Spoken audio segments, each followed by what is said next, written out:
Hello ಹಾಲ್ ಇವತ್ತಿನ ವಿಡಿಯೋಲಿ ತುಂಬಾ ಟೇಸ್ಟಿಯಾಗಿ ಈಸಿಯಾಗಿ ಕ್ಯಾಬೇಜ್ ಕುರ್ಮಾ ಯಾವ ರೀತಿ ಪ್ರಿಪೇರ್ ಮಾಡೋದು ಅನ್ನೋದು ನೋಡೋಣ. ಟೇಸ್ಟ್ ಅಂತೂ ತುಂಬಾ ಚೆನ್ನಾಗಿರುತ್ತೆ. ನೀವು ಒಮ್ಮೆ ಪ್ರಿಪೇರ್ ಮಾಡಿದ್ರೆ ಮತ್ತೆ ಮತ್ತೆ ಮಾಡ್ಕೊತೀರಾ. ಟೇಸ್ಟ್ ಆ ರೀತಿಯಾಗಿರುತ್ತೆ. ಈಗ ನಾನಿಲ್ಲಿ ಒಂದು ಮಿಕ್ಸಿ ಜಾರ್ಗೆ 1 ಹಿಡಿಯಷ್ಟು ಹಸಿ ಕೊಬ್ಬರಿನ ಆ್ಯಡ್ ಮಾಡ್ಕೊತಾ ಇದ್ದೀನಿ. ಜೊತೆಗೆ 3 ಇಂದ 4 ಹಸಿಮೆಣಸಿನಕಾಯಿ, ಸ್ವಲ್ಪ ಪುದೀನ ಸೊಪ್ಪನ್ನು ಕೂಡ ಸೇರಿಸ್ಕೊಂಡು 2 ಚಕ್ಕೆ, 2 ಲವಂಗ, ಅದೇ ರೀತಿಯಾಗಿ 2 ಏಲಕ್ಕಿನ ಕೂಡ ಆ್ಯಡ್ ಮಾಡಿಕೊಂಡು ನಂತರ 3 ಇಂದ 4 ಟೀ ಸ್ಪೂನಷ್ಟು ಹುರಿದು ಇಟ್ಕೊಂಡಂಥ ಕಡಲೆ ಬೀಜನ ಕೂಡ ಆ್ಯಡ್ ಮಾಡ್ಕೊತಾ ಇದ್ದೀನಿ. ಅದೇ ರೀತಿಯಾಗಿ 1 ಟೀ ಸ್ಪೂನಷ್ಟು ಸೋಂಪು, 2 ಇಂಚಷ್ಟು ಶುಂಠಿ, 4 ರಿಂದ 5 ಬೆಳ್ಳುಳ್ಳಿ ಹೆಸರನ್ನು ಕೂಡ ಆ್ಯಡ್ ಮಾಡಿ ಮಿಕ್ಸಿಯಲ್ಲಿ ಈ ರೀತಿಯಾಗಿ ರುಬ್ಬಿಟ್ಕೊಂಡಿದ್ದೀನಿ. ಈಗ ಒಂದು ಕುಕ್ಕರ್ಗೆ 2 ಟೀ ಸ್ಪೂನ್ ಆಯಿಲ್ನ ಆ್ಯಡ್ ಮಾಡಿ, ಆಯಿಲ್ ಹೀಟ್ ಆದ ನಂತರ 1/2 ಟೀ ಸ್ಪೂನಷ್ಟು ಜೀರಿಗೆ, 1 ಮೀಡಿಯಮ್ ಸೈಜ್ ಈರುಳ್ಳಿನ ಕಟ್ ಮಾಡಿ ಅದನ್ನು ಕೂಡ ಆಯಿಲಲ್ಲಿ ಮೀಡಿಯಂ ಫ್ಲೇಮಲ್ಲಿ ಚೆನ್ನಾಗಿ ಫ್ರೈ ಮಾಡ್ಕೊಬೇಕು. ಆನಿಯನ್ ಸ್ವಲ್ಪ ಕಲರ್ ಟರ್ನ್ ಆಗಬೇಕು. ನಂತರ ಇದಕ್ಕೆ 1 ಮೀಡಿಯಮ್ ಸೈಜ್ ಟೊಮೊಟೊ ಹಣ್ಣನ್ನು ಕೂಡ ಆ್ಯಡ್ ಮಾಡಿಕೊಂಡು ಈಗ 1/2 ಟೀ ಸ್ಪೂನಷ್ಟು ಸಾಲ್ಟನ್ನು, 1/2 ಟೀ ಸ್ಪೂನಷ್ಟು ಟರ್ಮರಿಕ್ನ ಕೂಡ ಆ್ಯಡ್ ಮಾಡಿ ಟೊಮೊಟೊ ಹಣ್ಣು ಸ್ವಲ್ಪ ಮೆತ್ತಗಾಗೋ ತನಕ ಮೀಡಿಯಂ ಫ್ಲೇಮಲ್ಲಿ ನಾವು ಚೆನ್ನಾಗಿ ಅದನ್ನು ಫ್ರೈ ಮಾಡ್ಕೊಬೇಕು.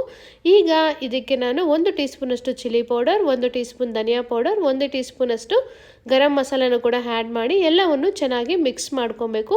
ಇವೆಲ್ಲ ಸ್ವಲ್ಪ ಹೊತ್ತು ಫ್ರೈ ಆಗಬೇಕು. ಆನಿಯನ್ಗೆ ಟೊಮೊಟೊಗೆಲ್ಲ ಹೊಂದ್ಕೊಬೇಕು ಮಸಾಲೆ. ಈಗ ನಾನು ಕಟ್ ಮಾಡ್ಕೊಂಡಂಥ ಕ್ಯಾಬೇಜನ್ನು ಕೂಡ ಆ್ಯಡ್ ಮಾಡ್ಕೊತಾ ಇದ್ದೀನಿ. ಕ್ಯಾಬೇಜನ್ನು ತುಂಬ ಸಣ್ಣದಾಗಿ ಕಟ್ ಮಾಡಿ ನಾವು ಆ್ಯಡ್ ಮಾಡ್ಕೊಬೇಕು, ಆಗಲೇ ಬೇಗ ಬಾಯ್ಲ್ ಆಗುತ್ತೆ. ಈಗ ಕ್ಯಾಬೇಜನ್ನು ಕೂಡ ಎಲ್ಲ ಮಸಾಲೆಯೊಂದಿಗೆ ಚೆನ್ನಾಗಿ ಮಿಕ್ಸ್ ಮಾಡ್ಕೊತಾ ಇದ್ದೀನಿ. ಈಗ ನಾನು ರುಬ್ಬಿಟ್ಕೊಂಡಂಥ ಮಸಾಲೆನ ಕೂಡ ಆ್ಯಡ್ ಮಾಡಿಕೊಂಡು ಕ್ಯಾಬೇಜೊಂದಿಗೆ ಮಿಕ್ಸ್ ಮಾಡ್ಕೊತಾ ಇದ್ದೀನಿ. ಕ್ಯಾಬೇಜ್ ಕೂಡ ಅಷ್ಟೇ ಹಸಿ ವಾಸನೆ ಹೋಗಬೇಕು. ನಂತರ ರುಬ್ಬಿಟ್ಕೊಂಡಂಥ ಮಸಾಲೆ ಕೂಡ ಹಸಿ ವಾಸನೆ ಹೋಗಬೇಕು. ಅಲ್ಲಿನ ತನಕ ನಾವು ಚೆನ್ನಾಗಿ ಫ್ರೈ ಮಾಡ್ಕೊಬೇಕು. ಈಗ ಇದಕ್ಕೆ ನಾನು ಸ್ವಲ್ಪ ವಾಟರ್ನ ಆ್ಯಡ್ ಮಾಡ್ತಾ ಇದ್ದೀನಿ. ವಾಟರ್ ಕೂಡ ನಮಗೆ ಎಷ್ಟು ಕನ್ಸಿಸ್ಟೆನ್ಸಿ ಬೇಕೋ ಅಷ್ಟು ಆ್ಯಡ್ ಮಾಡಿ ರುಚಿಗೆ ತಕ್ಕಷ್ಟು ಸಾಲ್ಟನ್ನು ಕೂಡ ಸೇರಿಸಿ ಕುಕ್ಕರ್ ಲಿಡ್ನ ಕ್ಲೋಸ್ ಮಾಡಿ ಸುಮಾರು 2 ವಿಸಿಲ್ ತನಕ ಬಾಯ್ಲ್ ಮಾಡಿಕೊಂಡ್ರೆ ನೋಡಿ ಈ ರೀತಿಯಾಗಿ ಬಾಯ್ಲ್ ಆಗಿದೆ. ಈಗ ನಾನು ಸ್ವಲ್ಪ ಸಣ್ಣದಾಗಿ ಕಟ್ ಮಾಡ್ಕೊಂಡಂಥ ಕೊತ್ತಂಬರಿ ಸೊಪ್ಪನ್ನ ಆ್ಯಡ್ ಮಾಡಿ ಮಿಕ್ಸ್ ಮಾಡ್ಕೊತಾ ಇದ್ದೀನಿ. ನೋಡಿ ತುಂಬಾ ಟೇಸ್ಟಿಯಾಗಿರುವಂಥ ಕ್ಯಾಬೇಜ್ ಕುರ್ಮಾ ರೆಡಿಯಾಗಿದೆ. ಇದನ್ನು ದೋಸೆ ಜೊತೆ, ಪೂರಿ ಜೊತೆ, ಚಪಾತಿ ಜೊತೆ ಕೂಡ ಸರ್ವ್ ಮಾಡ್ಬೋದು.